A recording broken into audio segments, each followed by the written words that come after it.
Hello and welcome to Northwest Conversations. I'm Chris Anderson and joining me is Anna Roth. I'm WTA's hiking content manager. I wouldn't have got that myself, so I decided normally I'll do that, but for some reason things like that go in one ear and right out the other.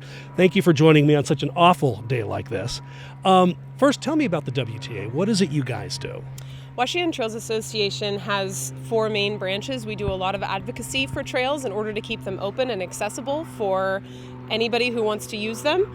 We work with youth and the people who can take youth groups outside, and that's our outside leadership training program, outdoor leadership training program. We also have a communications department, which is where I am based, which is the website, WTA.org, that disseminates hiking information for the entire state of Washington, and obviously it's on the internet, so it's accessible to anybody with a computer or access to a computer.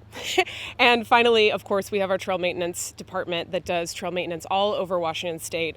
We worked on more than 3,000 trails last year, and I'm sorry, not 3,000 trails. We've managed more than 3,000 volunteers last year. Wow. Statewide?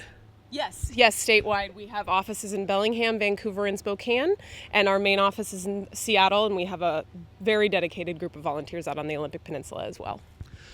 Tell me about some of the advocacy that you guys do. Yeah.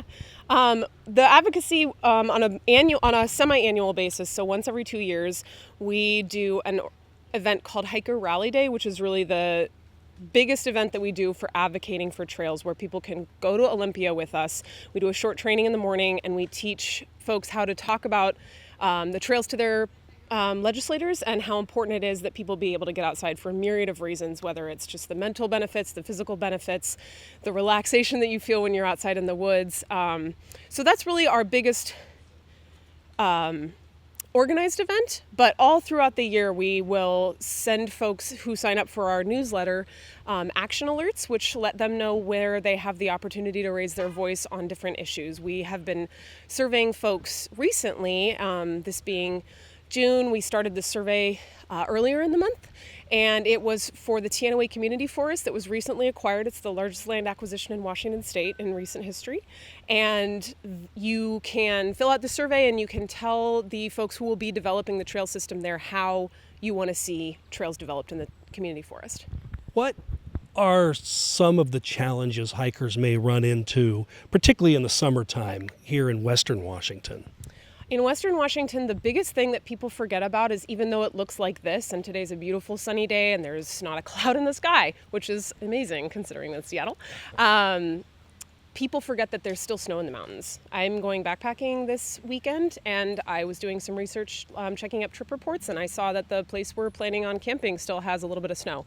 So I'm planning for that, but that's one of the biggest things that folks forget, is that even well into June and July, if you want to get high up and get a good view, you could really be contending with a lot of snow. Tell me a little bit about how people can get involved with the Washington Trails Association. There's lots of ways. Lots of people come to us first through our trail maintenance program. You can come and volunteer with us. No experience is required. We do ask that you bring your own lunch, your own pretty solid shoes for working in, and gloves, but we provide you with a hard hat and all the tools that you'll need. We even give you candy and cookies. But if you feel like maybe trail maintenance isn't really where you want to start, you can do a trip report. We count that as a very helpful volunteer act. I know that, like I just said, this backpacking trip I'm planning, I wouldn't have known how much snow was around except that I read somebody else's trip report. We also think that if you advocate for trails, it's a wonderful way to give back. Speaking up on a comment letter or in a survey or at Hiker Rally Day is a really wonderful way to do it. And we also have an event in August called Hike-a-thon, which is a peer-to-peer fundraising event. A wonderful way that you can just go hiking for a month and ask your friends for money, and then that's giving up back to WTA too. Speaking of money, how can somebody contribute financially to your organization? Yes, absolutely. Well, we're a member-based organization, and 75% of our funding comes from our members, so they're an invaluable part of our organization. If somebody wanted to join, it's simply WTA.org/join. There's buttons on our website if you can't remember the URL, but we offer monthly memberships, so you can give at a lower level every month rather than an annual amount that's larger. There's lots of other member drives, and we do Give Big as well in May each year. So those are all ways that you can donate to WTA. We also offer gift memberships too, if you'd like somebody else to receive our magazine, which we publish once every 2 months and is a benefit of membership. How can a hiker best prepare him or herself for a hike, a standard day hike? That's a wonderful question. Most standard day hikes require the 10 essentials, which lots of people know about. The best things to have with you is extra clothing, because as you get higher up or as your climate changes, maybe you're going on a hike where you're going to be going lower down towards a lake, you want to have different types of clothing in order to accommodate for that.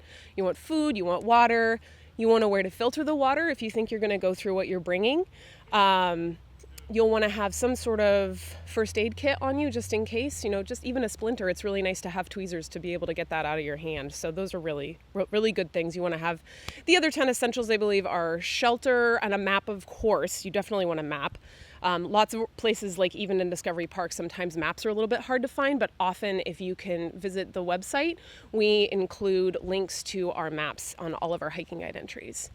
What would you recommend to somebody? What trails would be good? What area would be good for someone who wants to get involved, who wants to start hiking and really doesn't really have much experience in doing so?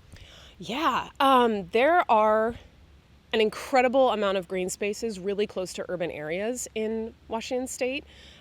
If you live in the Seattle area, there's probably a park within 5 miles of your house, as the crow flies, maybe not as the roads go. But if you're interested in looking for more beginner hikes that are a little bit more of a full day experience, you can visit the website. Our hiking guide is sortable by all sorts of criteria. You can determine how many miles you want to hike. You can determine what your elevation that you'd want to do is, and that can be tricky for a beginner. So I often suggest that folks look for a shorter hike with elevation maybe under 200 feet if they really don't want to get a lot of a really more strenuous workout. Great. Well, that is pretty much all I need. I'm Chris Anderson. Today I was speaking with Anna Roth. She's with the Washington Trails Association, and you can check out their website at WTA.org. Go ahead and check it out. If you want to hike, you can also find out more at kbtc.org under Northwest Now.